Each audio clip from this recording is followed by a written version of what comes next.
right. Welcome to the Ultimate Hockey Show Trade Deadline Edition here on Game Time TV on our YouTube channel.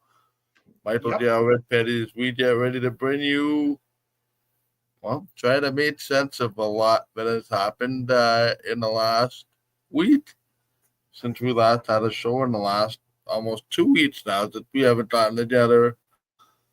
Since a week ago, Monday, we say good afternoon. Welcome to a special Friday, early afternoon, late afternoon, early evening edition of the Ultimate Hockey Show, wrapping up the trade deadline.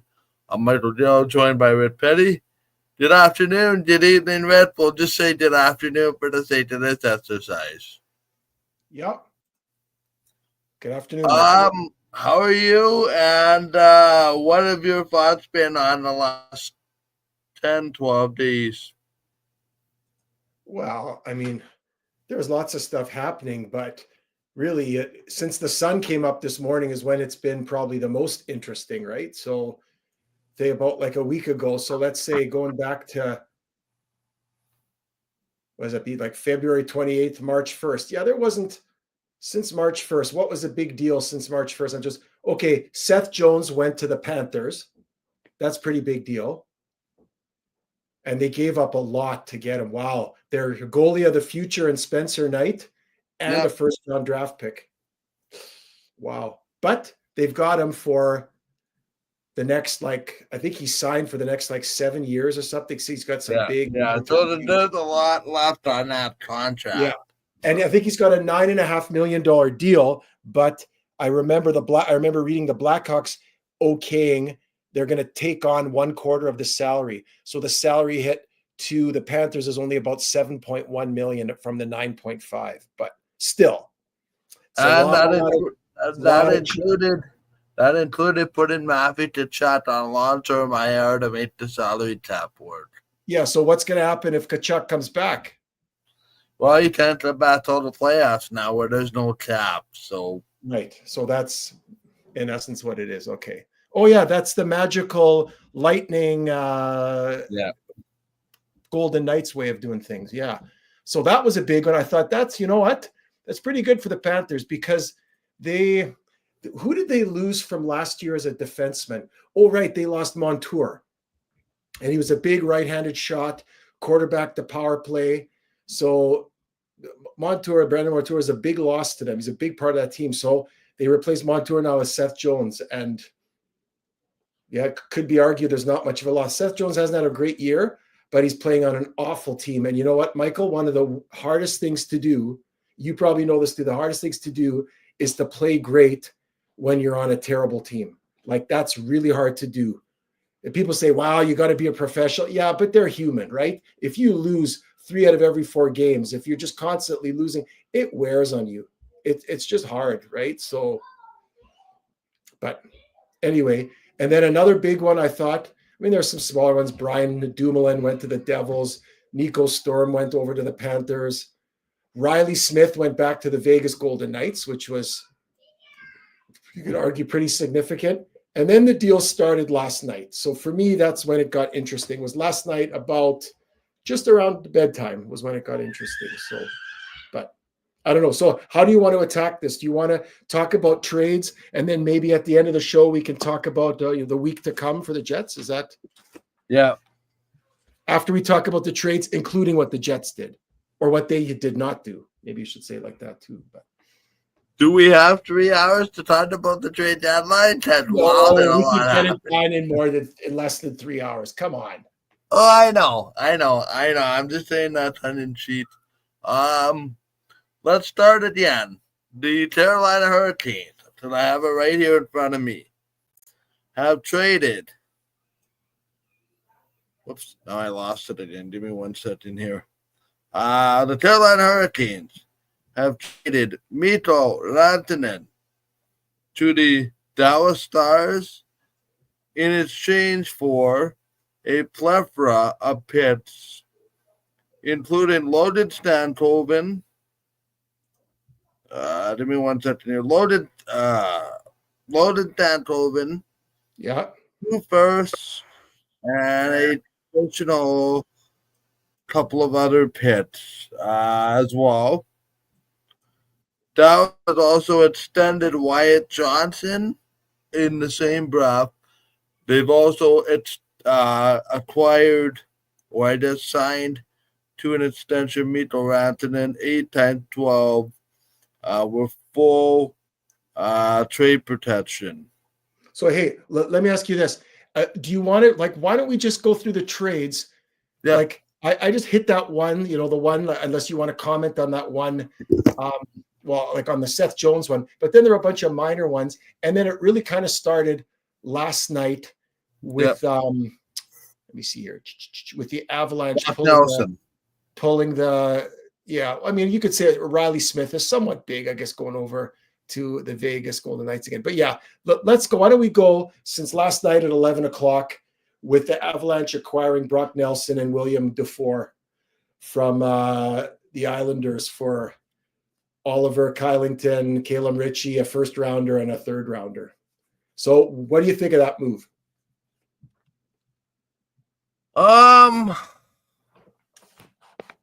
Pretty good haul for a guy that they said wasn't going to be moved yesterday morning. Yeah. I think this is a good haul for the New York Islanders.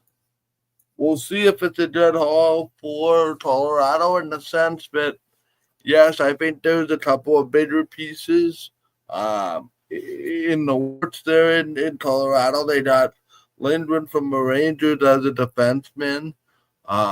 This was a number of weeks ago, but it's amazing how you can quickly kind of retool on the fly. My question is, well, not my question, but when the New York Islanders said they were going to trade Brock Nelson, they said it was going to be for the best available package at the time. Yep. Something happened in the last 48 hours where reportedly they said, no, he's not going to be moved, to yes, he's going to be moved. I am interested to see that at the end of the day, the New York Islanders made the right call. They got Calum Ritchie, who automatically becomes their number one top prospect, and a few other pieces for a prospect cupboard that is very bare on Long Island. The other interesting thing is what this does for Colorado, but also the balance of the Central Division. I think it speaks to the, I don't want to say inadeptness, but Colorado has had as a second line center for a while. I know they acquired Casey Middlestat to hopefully fill that hole. It just hasn't happened yet. And subsequently, they made an upgrade. I also think that there was another trade that they made, Charlie Coyle, for Casey Middlestat. So Middlestat ended up going to Boston. So basically, one center in, one center out, and then you get Brock Nelson for a bunch of shots at the dartboard. Yeah. Okay. So why don't we talk about then the two deals together, because they're somewhat combined. Yeah, because I think you can talk about one, but you can also talk about the other, but you can also talk about them in concert with one another, because I think it goes together. Bottom line, I mean, Colorado improved. I did not see Colorado as a player for Brock Nelson until the deal was made. It certainly makes a lot of sense on the surface, and the Islanders got better with getting futures for a guy that obviously struggled to re-sign, according to Lou Lamoriello. So I think everybody comes out a big winner here. Okay. But again, we're going to talk about this a little bit more when we talk about the Jets, because a lot of what's happened is going to impact the Jets in the Central Division, because probably the two big players were also in the Central Division today. You could argue maybe the Leafs were a fairly big player too, and the Panthers, but Colorado and the Stars were big. So let's look at these Colorado deals. They pull the plug, they bring in Brock Nelson, and they have to give up a first rounder, a third rounder, their number one prospect, you could argue, in Calum Ritchie, and then a defenseman, Oliver Kylington. He played. I don't know if he was a third pairing, but they turned around and flipped him. That was the Islanders flipped him over to Anaheim for futures. Yeah. So the Islanders get Calum Ritchie, a first rounder, third rounder for Brock Nelson. I don't know who William Dufour is. I'm not sure. I don't think he's a major player in this, but that's a lot. Like Brock Nelson's not a number one center. Like he's not, like he's a good player, but he's not like Mark Scheifele. He's not, I don't want to say Braden Shen. I wouldn't put him like, he's a good, solid player. Good second. People say second line center. I'd argue second to third line center. And you got to give up a number one prospect, like one of your top prospects, and a first rounder for him. Wow. Like, I just think prices are just stupid high. And then they turn around and let me look at that other deal now. And then they say, to your point about that Middlestat experiment, okay, we're done with Casey Middlestat because we brought in Brock Nelson. That's why now we got to move him out. Who wants him? And they're willing to, and the Bruins want him, but they got to give William Zellers and a second round pick to get Charlie Coyle in as a center. So they brought in two centers and they've given up a first rounder, a second rounder, a third rounder, and you could argue their top prospect. Is that too expensive? The Jets would have had to give up, like they would have to get Brock Nelson, just Brock Nelson straight up. They would have had to give up a first rounder either this year or next year, plus probably somebody like Colby Barlow. And they're not going to do that. They're just not, because you don't even know if you're going to keep him because he could sign somewhere else. He's a UFA, right? So that's the problem. Yeah. Like Colorado's all in. I get it. Like they got lots of players and lots of good talent. You know, Nichushkin's back from his exile in player reform. So an injury. Yeah, an injury. They've got a goalie now that they got who they believe in, signed to a big deal. So great for Colorado. Fantastic. But you know what? It's all great on paper. You still got to make it work. It's still got to mesh, right? It's still got to, and you got to avoid injuries. What happens if Makar gets hit with a puck and shatters his ankle between now and the playoffs, right? Or Nathan McKinnon throws out his back or goes in concussion protocol. Like I'm just saying, you've spent a lot of the future for right now, which is fine, right? The Jets have done that to some degree, but I'm not sure if I'm Cheveldayoff. I don't know. Like, I don't know if there's Jets fans that are upset about it. Maybe we can hear some of the comments, but to me, the Jets can't compete like Colorado in 2-3 years from now, when they don't have these draft picks and their players and they've got to add players, they can play on the free agent market, right? Because folks want to play in Colorado. It's a nice city, Denver. Low taxes. They have a good management. They have a good team. They'll probably have a good team then too. So I'm saying they won't have trouble. Jets have trouble attracting free agents to somewhat of a degree. So they got to keep their first rounders because that's who they keep for the next 7 to 10 years on their team. So I'm glad we didn't play this game of who's the highest bidder to get either Brock Nelson or Charlie Coyle. I would have given for Brock Nelson, I would have given a second rounder. But that's me. And that's all I would have given. But whatever. So can I ask this question then hypothetically? Yeah. I will put Dallas into this mix too with Mito Rantanen and everything that they did. Is what Colorado did and what Dallas did desperation to try to catch Winnipeg? Yeah. Well, to catch Winnipeg, yeah, and it's a good point. And that's why what's so interesting, I was listening to some of the chatter today online, and then even on and I was watching, I have to confess, I was doing work and I had the trade desk on my side computer at the same time. But I was still working, boss. I promise. Yeah. I am still working. But anyway, and was listening, and they made a good comment, is that really the mandate for the Jets is just to hang on to first place. Because if they hang on to first place and they don't fade going down the stretch here and they could stay healthy and they could stay in first place, Colorado and Dallas are going to go at each other and beat the tar out of each other, hopefully for 7 games, 7 overtime games, and one of them get knocked out. And then the Jets will have to play either one in the second round if they win against Calgary or Vancouver, whoever they face in the first round. So to me, this year, it's very interesting. I think more so than any other year, it's really important. I don't care about getting the President's Trophy. The Washington Capitals can have it. But if the Jets get first place, that means they avoid Colorado and Dallas versus having potentially to only play one of them. Yeah. I don't know how you see that. I think there's something to be said, especially when we go the other way. The 2-3 matchups this year, I did cross the board, are going to be toss-ups. You looked at the Atlantic, you looked at the Metro, you looked at the Pacific. Like, there is no easy game, no matter which way you did and which way you go. Yeah. And it's interesting because I was speaking to people that, but I know that know hockey, but would consider themselves to be hockey fans and be knowledgeable and opinionated about hockey. The general consensus in these people that I talk to is, boy, some of these teams used a lot of bullets out of their gun to potentially lose in the first round.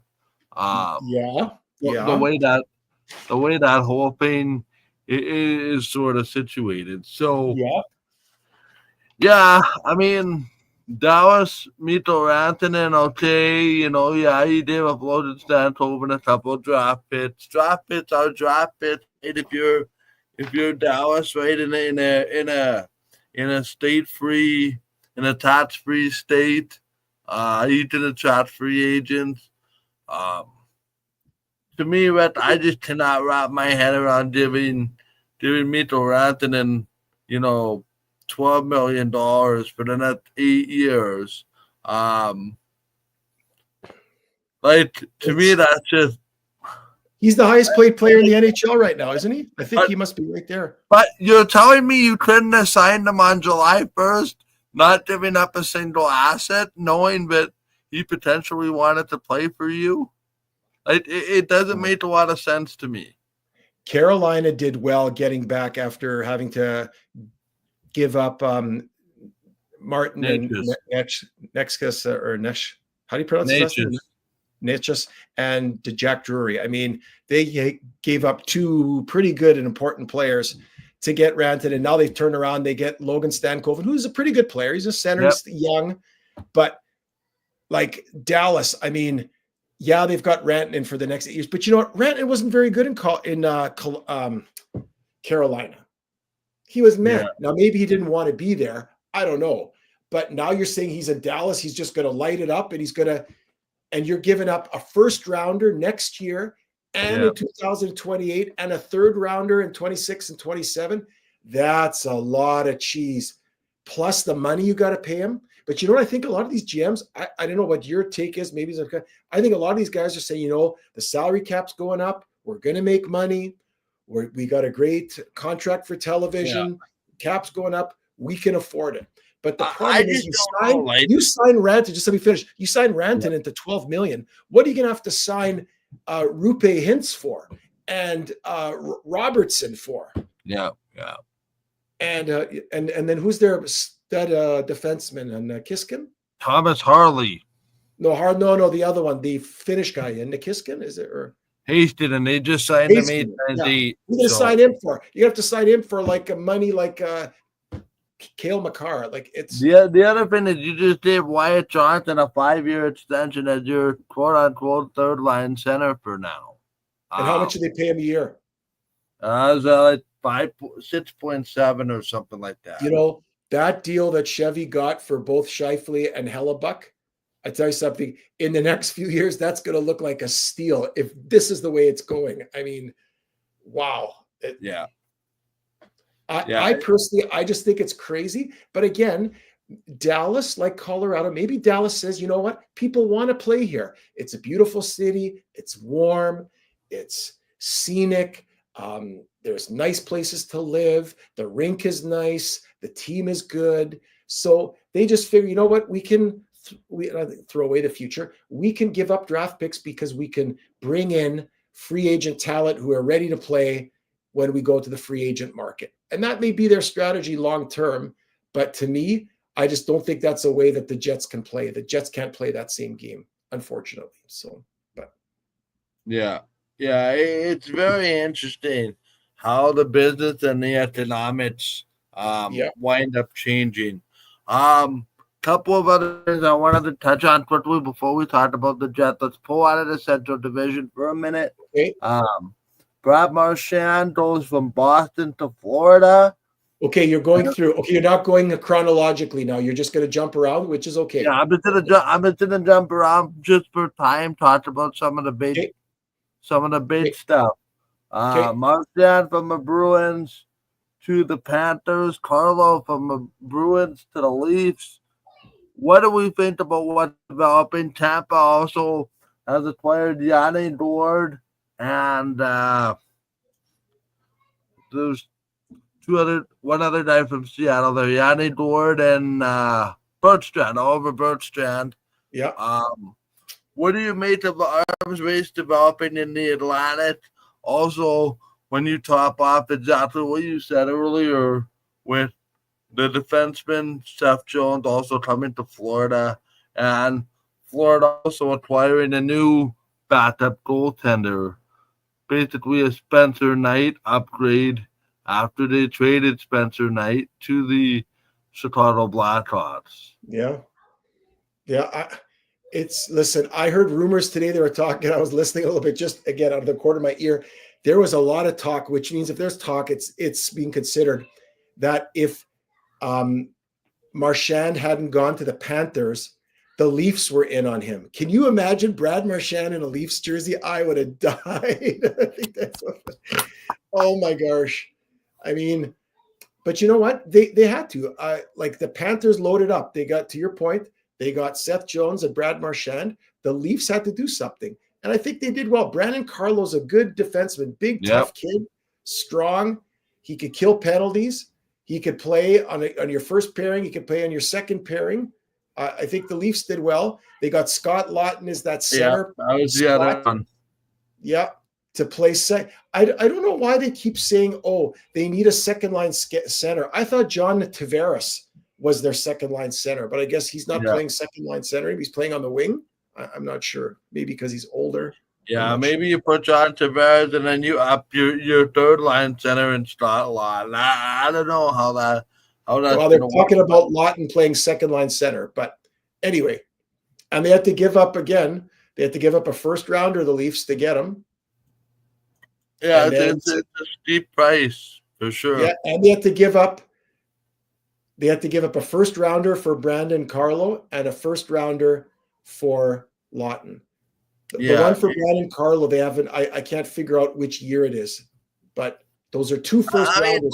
Literally, it's like you said, right? I mean, 2 and 3 are probably going to play each other, which right now would be Tampa and Toronto. They're going to beat the tar out of each other to play Florida. One of those two teams is going to be left standing once we hit the actual Final Four.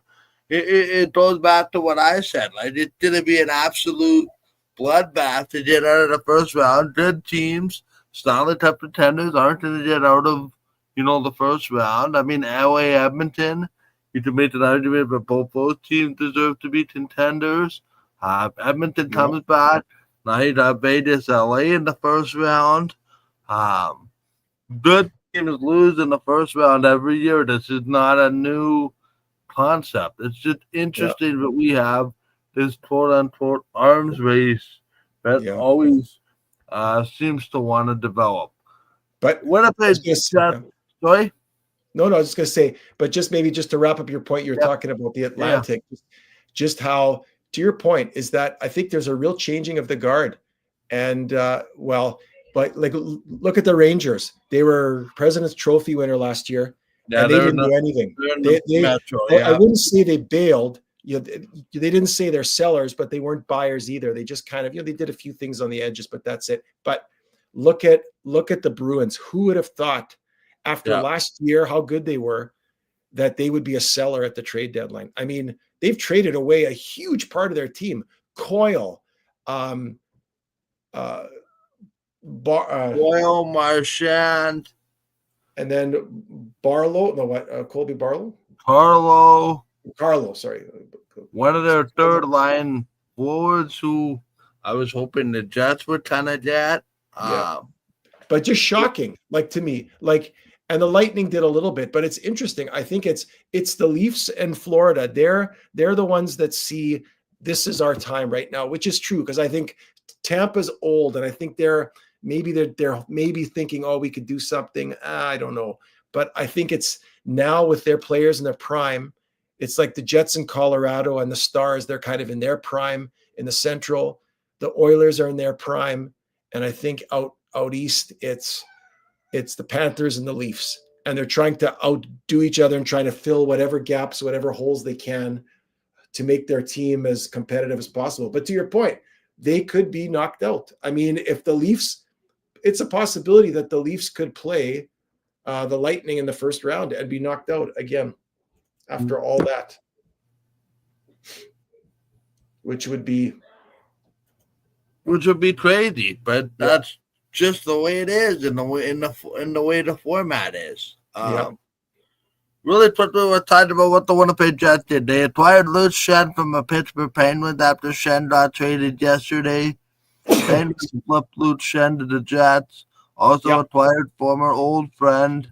By the way, Luke Schenn from Pittsburgh for a second and fourth, 2026 second, 2027 fourth. Brendan Tanev from the Seattle Kraken for a Seattle 2027 second rounder. The Jets, again, around the edges, I think they got tougher. I think they got meaner. I think they got themselves some depth. And a guy that never should have left Winnipeg, but only left Winnipeg for money in Brendan Tanev. This was now 6 years ago. But I liked what the Jets did. They got tougher. They got meaner. Is it enough? Time will tell.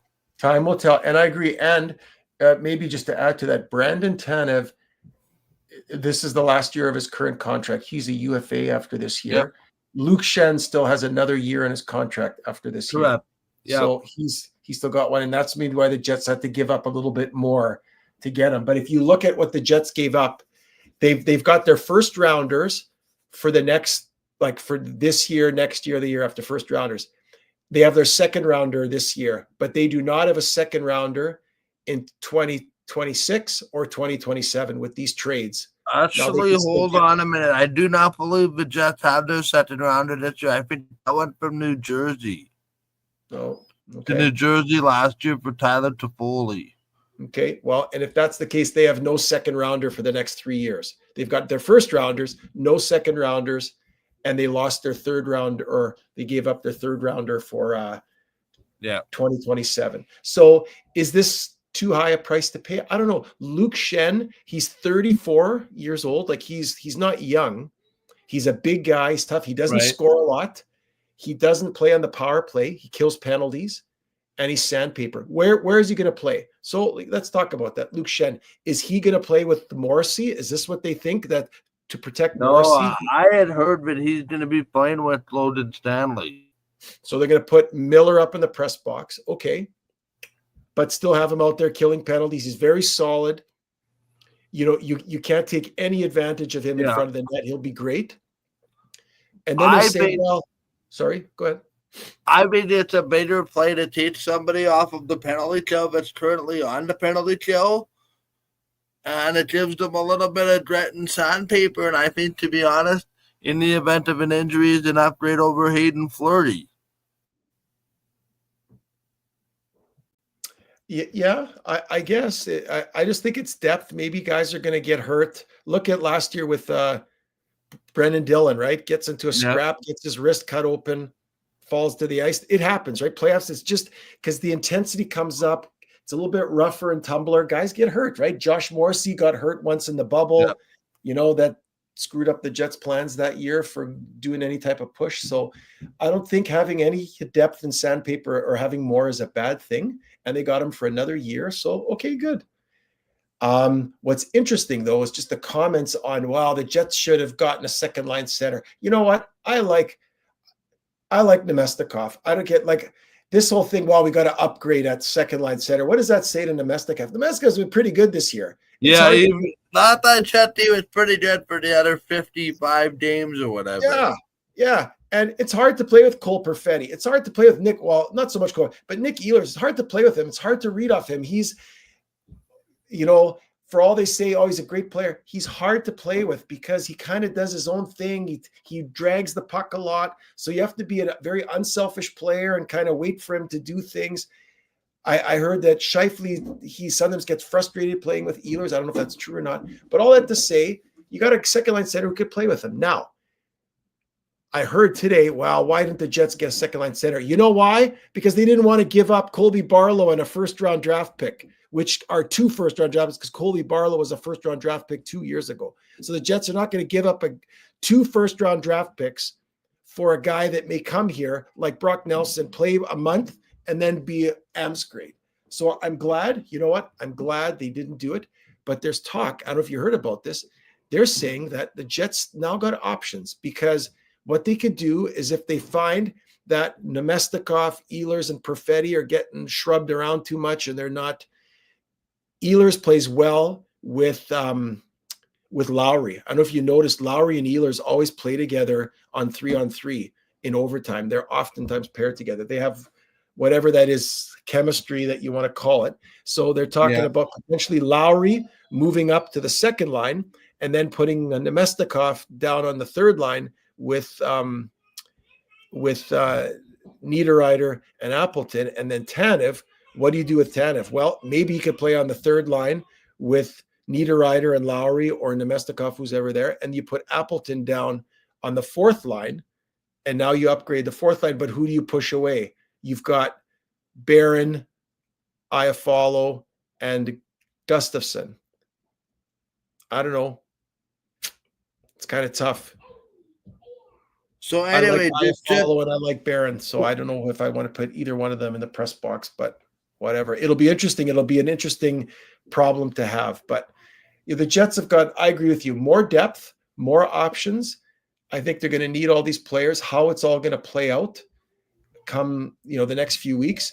I heard that Tanev, there's a possibility he may play tonight because he was on the East Coast. Yeah, this is why I'm looking down here, because Cheveldayoff has addressed the media. Yes. Maybe not Chevy, but Arneo has. Okay. And I'm just paraphrasing here quickly. Hang on. Courtesy of Paul Friesen. Yeah. Of the Winnipeg Suns. Give me 1 second here.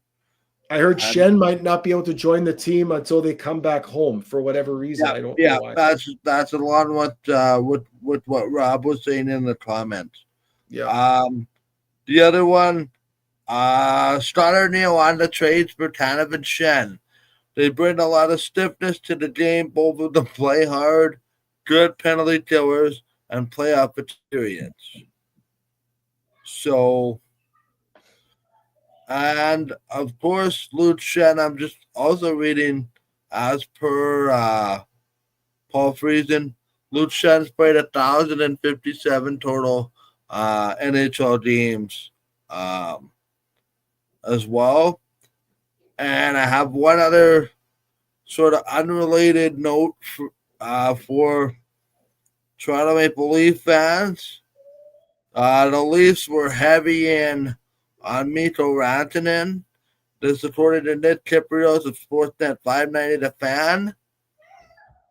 The Leafs offering Fraser Minton, Easton Cowan, 2 first-round picks, and multiple other picks in an attempt to land Mikko Rantanen. Oh, wow. Yeah, and that deal was subsequently rejected by the Carolina Hurricanes. Mm-hmm. Okay. Apparently out of fear for seeing the Toronto Maple Leafs in the playoffs. But again, it's like, if the Leafs acquire Mikko Rantanen, how do you make the money work with John Tavares, Austin Matthews, Mitch Marner, and William Nylander there? I think after this year, they'd have to say goodbye to somebody. Well, and listen, I think that's Mitch Marner. He's the pending UFA. John Tavares didn't take a huge pay cut from his $11 or $12 million, but still, it's very, very top heavy as well. Just getting back to the Winnipeg Jets here, Rob brings up a very interesting point. How about we remember that Ehlers doesn't have a contract after July 1st? What are your thoughts on having him re-sign a new contract with the team? Absolutely, I think that's on the table. But given the extra money in the system, I think it's going to be whoever is the highest bidder on Nick Ehlers. I hope it's the Winnipeg Jets. But that's another thing I think that we need to talk about here. Is the Jets took a gamble. They said Nick Ehlers is going to be our own rental, and that's the way it's going to be. Yeah, I agree. I think that's what they did because it was very quiet. There's been no talk about long-term deal or signing. They didn't like they did with Scheifele and Hellebuck in the offseason the year before the deal being done. Like there's nothing. But you know what? I don't know. He hasn't said much. I know that Nick Ehlers likes playing in Winnipeg. I know he likes his teammates. He likes the players. I think there's a part of me that's concerned that he thinks he should be on the number one line for whatever team he plays on. And you could argue that may be a possibility. That's so the challenge though is that when you've got Kyle Connor in front of you, it makes it kind of tough, right? And so I don't know, like what other team he's going to go to, whatever team that is. If he would sign with somebody else, are you guaranteed being the starting left winger? Well, if he goes to the Panthers, the Panthers have Tkachuk, right? You just think of every team and every team's top left winger, right? I mean, so it easier said than done, but I still think the Jets, they're going to have an ability to sign him. I still think it's going to be there. They're going to be in the mix, however that is. It'll just be the money I think will be there. It'll just be, does he want to still be with the Jets? That'll be the question. And that I don't know. He's been very quiet and he's a very private guy. He doesn't negotiate in the media and he doesn't do that. So, yeah. With this in mind, the Winnipeg Jets have left $6.1 million in open cap space unused. Still now? Yep. They have all 3 first-round picks, no second-round picks, 2 third-round picks, 2 fourth-round picks, basically all of their high-end picks. Are you disappointed the Jets did not do anything more? No.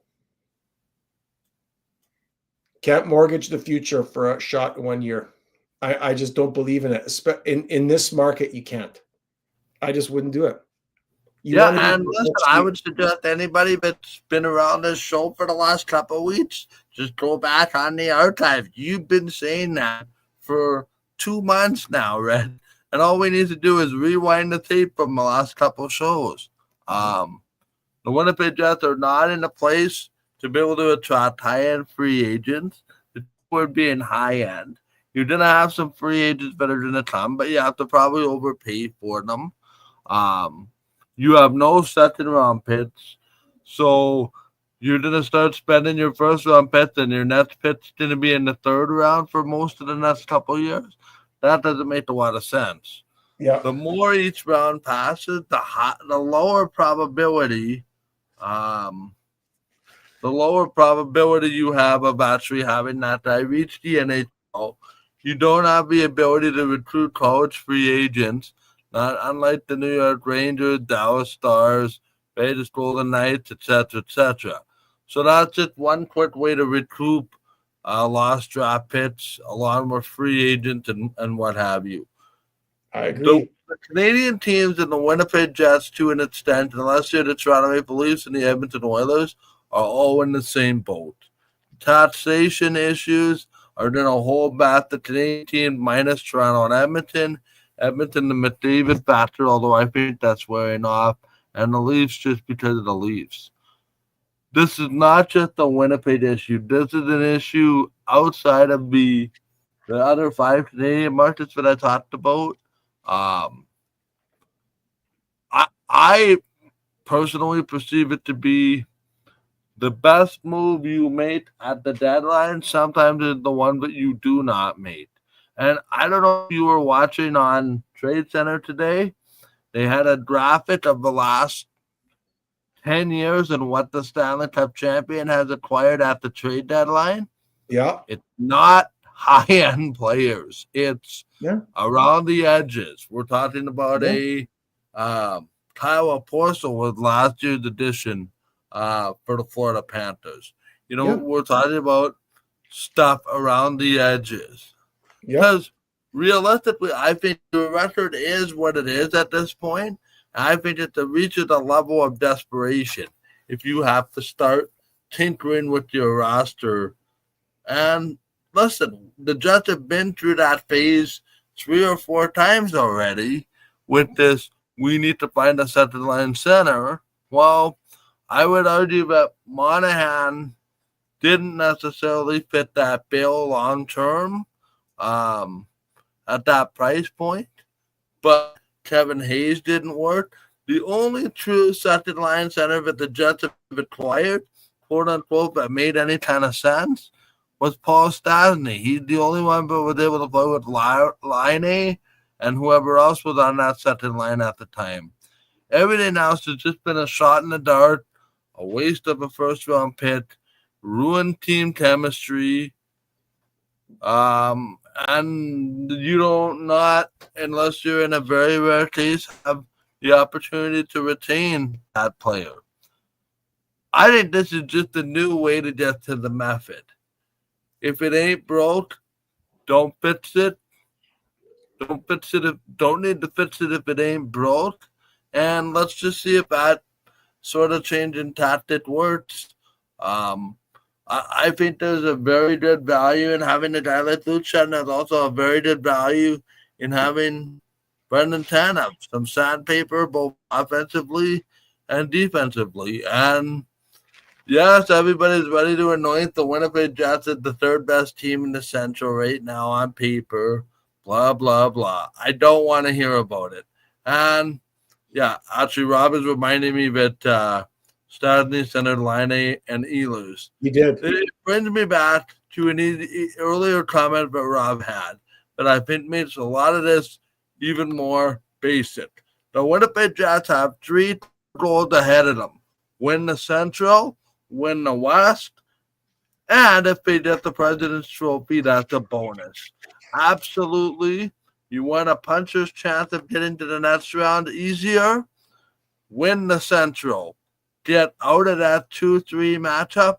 Listen, I like my chances a lot more today about playing a Central Division wildcard team as the number 1 overall seed than I did this morning, because Calgary didn't do much to write about home at the deadline.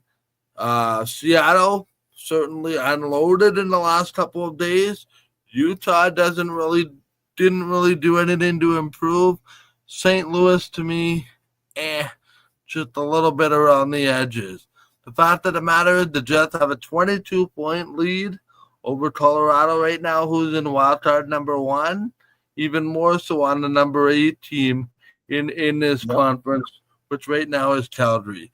The Winnipeg Jets can beat Calgary as currently constructed. The Winnipeg Jets can beat Vancouver as currently constructed. They certainly can beat St. Louis is constructed right now, and certainly they can beat Utah as currently constructed. Then you have Colorado and you have Dallas beat the tar out of each other for 7 games with multiple triple overtimes, and you take whoever's left. And at that point, whatever happens in a 7-game series, it's going to happen.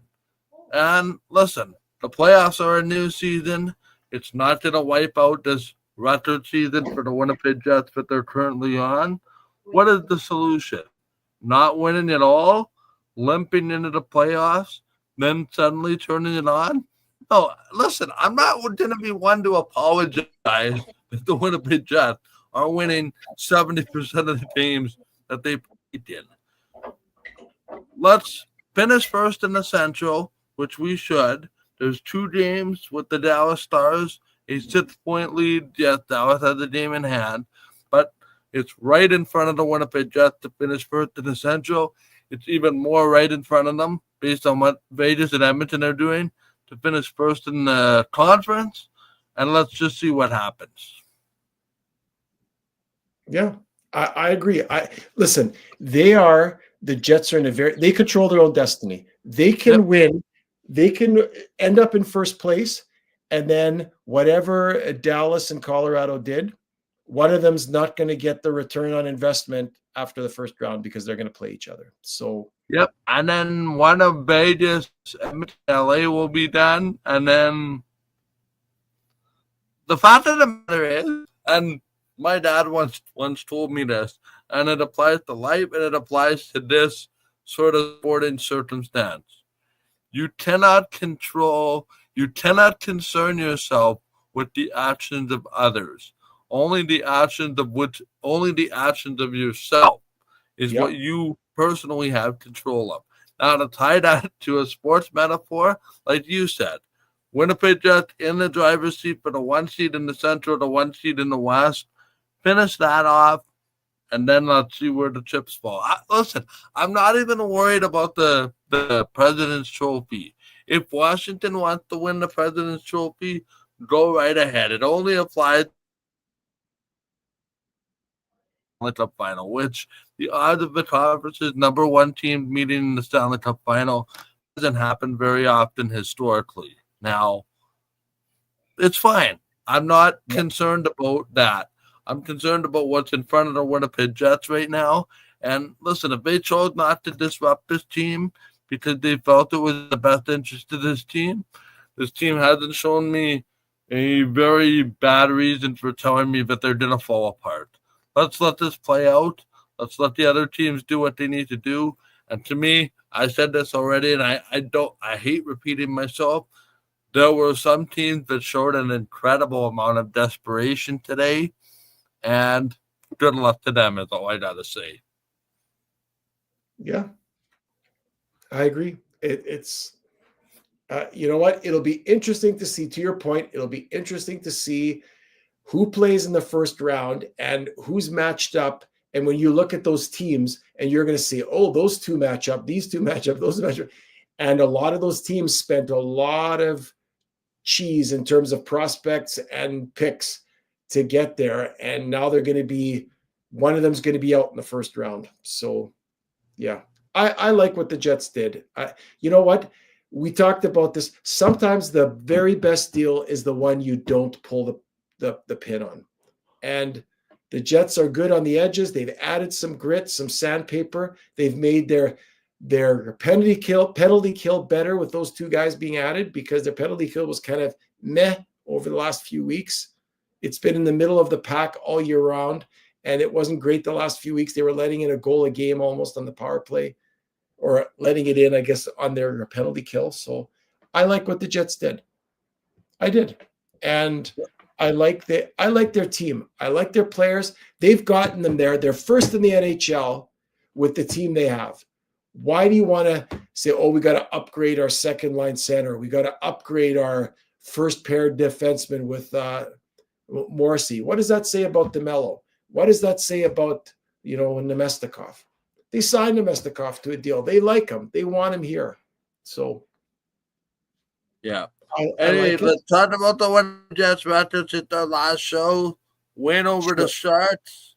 Win over the Sens. Lost to the Preds. A regulation shootout loss actually to the Flyers. And then a loss to the Islanders. Lost to the Islanders with a win against the Flyers. Yep. Mixed results, but I think overall the Winnipeg Jets game has not dropped off considerably. No. There was one area of concern. The power play went 0 for 14 at one point during this 2-week stretch where they lost a lot of one-goal games. They had, the 2 late power plays against Philadelphia. They had the 5-on-3 on Long Island where they could have turned that game around. But I think with the benefit, Jets are 4 for 4 on the power play on this road trip.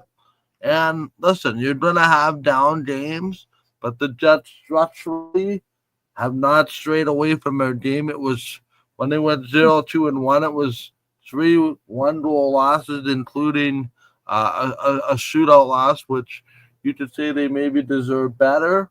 Ultimately, with the Jets game, I think they're still in a very good place heading I into the agree. stretch run. I agree because they lost in Nashville. Like, just say, okay, they won in Ottawa 4-1. Tell me, you're going to play Ottawa, then you're going to play Nashville in a back-to-back. Like, a lot of teams are having dumb travel from, back-to-backs, and you're going to lose games. Teams are going to lose games. You're not going to go 82-0. No, true. But to finish my point, they won in Ottawa. They play back-to-back, and which is stupid. This is just a scheduling thing that's just as dumb as a bag of hammers, because they're in Ottawa. They win 4-1. They got to go to Nashville. So you got to go through customs. And apparently they didn't get into, because of customs and delays and whatever, even with a private jet, they didn't get into Nashville until like 3:00 in the morning. Okay. That's just dumb. That's one thing to do back-to-back in the same country where you can go and don't have to sneak through customs. Now you got to get through customs and do that. And they still played an okay game in Nashville, lost 2-1. So they only gave up a pair of goals. So they give up 1 goal in Ottawa, give up 2 in Nashville and lose, give up 2 in Philadelphia, it was 1-1 and then a shootout loss. Okay. At home. Then they give up 3 against the Islanders. Okay. And then they give up 1 against the Flyers. So I'm saying they're still playing well defensively. They're still, they haven't given up more than 3 goals in a game in a long time. Well, when they won at Washington, that's the last time they gave up more than 3 goals was against Washington the first day of February. So, their goals against is still very good. It'll be a challenge tonight. I think they're playing New Jersey tonight. Excuse me. And then they play Carolina on Sunday afternoon. And then they play, we're not going to have a show for a while, like until Monday the 17th. Is that right? Because we're not going to have a show. Okay. So they're going to play New Jersey, Carolina. Then they play at home against the Rangers in Dallas. That'll be a good matchup next Friday, 1 week from tonight. And then they play at Seattle before we have our show again. So that's 5 games. I like the Jets in a lot of these games. They're going to be tough in New Jersey. I think they're going to lose in overtime. I think they're going to win in Carolina. And I think they're going to win at home against the Rangers, the Dallas. I think they go 3-1-1 over their next 5. How about you? Yeah, no, listen, I think they'll keep winning. The only one I'm not sure about is the Ranger game. But if you're going to say they're going to lose 1 game in there, it might be that one. But not against Dallas at home? Okay. Maybe. But hey, I think Dallas is still going to be in a state of flux with all their new toys and trying to fit everything into the lineup properly. Exactly. And that's why I think they're going to win against the Rangers too, against Carolina, because Carolina's kind of cut bait. They've done all this and they've lost Rantanen, Drury, I forget to pronounce his name, Martin and Necas. Yeah. Or Nechkas. It says, yeah. But anyway, I think they're in flux too. I agree with you. And, for all the ads for Colorado, I'm going to say this again, for all the ads for Colorado and Dallas, to your point, you still got to make it fit. You still got to make it like say, wow, they're such great players. Okay. Let's see. On paper, everyone says, oh, Dallas and Colorado are the teams to beat in the Central. Okay. As of right now,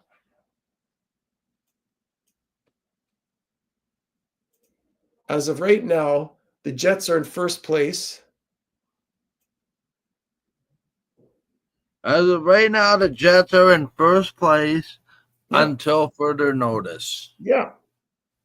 Colorado is 14 points behind the Jets. Right now, they're tied with Minnesota. They're 14 points behind. They're not winning the Central. I'm sorry. You're not making up 14 points in however many games the Jets out in the 20 games. You're not. Okay. The only one that has a chance of making first place is Dallas, and they're 6 points behind with 20 games to play. Not an easy amount to make up. It's going to be hard. And especially if the Jets win that home game coming up. Yeah. So I still like the Jets' chances of ending up in first place. They don't have to win the President's Trophy. They just have to end up in first place in the Central.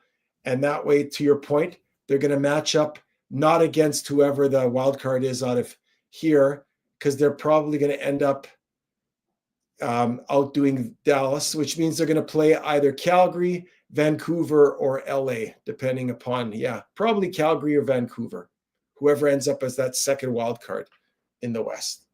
And that's really good. And let Minnesota, I don't know if Minnesota's going to end up there. Probably they're between them and, mind you, if Colorado could end up as being the second wild card. Can you imagine Colorado could end up playing Vegas? Hey? Vegas. Yeah, they could end up playing Vegas. Listen, man, I don't. At the end of the day, we did the hype about it. We try to shut a winner.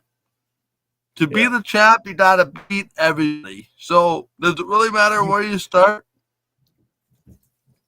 But I like where the Jets are. If the Jets are in first place, they only have to play really good teams in the second, third, and potentially going all the way to Stanley Cup round, right? Because you're going to end up getting a Vancouver or a Calgary in the first round, which would be really, really good. One more question just on the way out. And the other thing that you don't forget is that, before you get to guys, is that you win against that team, and then you don't get the same wear and tear on your players. And potentially, if you win in 5 or 6 games, you got an extra few days to rest before the second round. Yeah. Sorry, what was your question? Just my question on way out. What's your read on the Oilers? They have really fallen off since the break. I know they won in overtime yesterday with against the Montreal Canadiens. I'll say it right here, right now. The Oilers, as currently constructed, will not win the West. In fact, they won't even win a playoff round. No, and they didn't really do a major amount. I mean, they did a lot of stuff around the edges. It's very interesting for a team, but I think it's very old and very slow. There, I said it. The Oilers? Yep. The bottom parts of the lineup, if you take McDavid and Draisaitl as an MIA, is there anybody else that really scares you? No. And they didn't do much. They didn't do much over the last few days. Like, okay, they got Jake Wallman on defense. Okay. Is he a number 1 pairing? No. Wow, they had to give up a first rounder to get him. Maybe he plays in the So they got a defenseman, but nothing huge.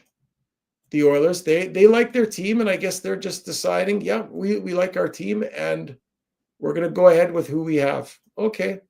Mm-hmm. Although they did they added Trent Frederick there last week, so which is not a bad trade. I mean, Frederick probably won't play for them for a while, so, and they just set Evander Kane out the rest of the regular season, so like there's a lot more of it concerns me with the Oilers than meets the eye. In terms of not having enough? In terms of not having enough. And you look at what they gave up last year. Broberg, Vinny Desharnais, among other players. Evan Bouchard, to me, is on his own island at times. Darnell Nurse, to me, is overpaid. I really don't feel like the bottom of their lineup can score with any consistency. And let alone their goaltenders can't keep the puck out of the net because they're so structurally poor. Yep. And listen, if anybody didn't blame Stuart Skinner for that goaltending that's been mediocre at best lately, just look at the way they play in front of the goaltender. It's not good. Stuart Yep. Skinner was one good period away from winning the Stanley Cup last year. He didn't just become an average goaltender overnight. Exactly. And you know what? Even these teams that have done all this, you still gotta do it. You still gotta do it on the ice. Edmonton is still, listen, if you're an Oilers fan, and I'm not an Oilers fan, my brother lives there, he's an Oilers fan. You still have two of the, you could argue, the two best players in the world in a Draisaitl. To be honest, they gotta play like it. Yeah, they gotta play like it, but you still got to play. You still got to win. All these teams that did all these things, the Leafs and the Panthers and Colorado and Dallas, you still got to make it work. You still got to make it play out. And I don't know that's going to be the case for them. So yeah, it'll be. Who knows? Questions will become answers coming middle of April. That's the exciting part. Yep. It'd be interesting after all this fanfare and all that was done, who's going to be the last two teams standing come June. I hope it's the Jets. I still think, you know what? The Jets have a good team. I think Connor Hellebuyck is not going to put the pressure on himself the way that he did last year and was playing too tight. I still think their power play is improved. Their penalty kill is improved. They got scoring from multiple lines. They still have a very hard team to play against. They believe in their team. They believe in their system. And I still think the Jets have a chance there to be there at the end. Wouldn't that be something if it's the Jets and the Panthers in the finals again, with the Panthers again, they're trying to repeat, and against Paul Maurice? Wow, that would be something. So yeah, I agree. Anyway, Red, we're out of time. I tipped OT a little bit to ask that extra question. I appreciate it. Okay. You and I are at an event tonight, so I will see you shortly. For everybody else, we will see you on the 17th, which is the week from Monday. For Red Petty, this is Michael Dustin. Have a great day. Good night from Winnipeg. Thank you so much for watching.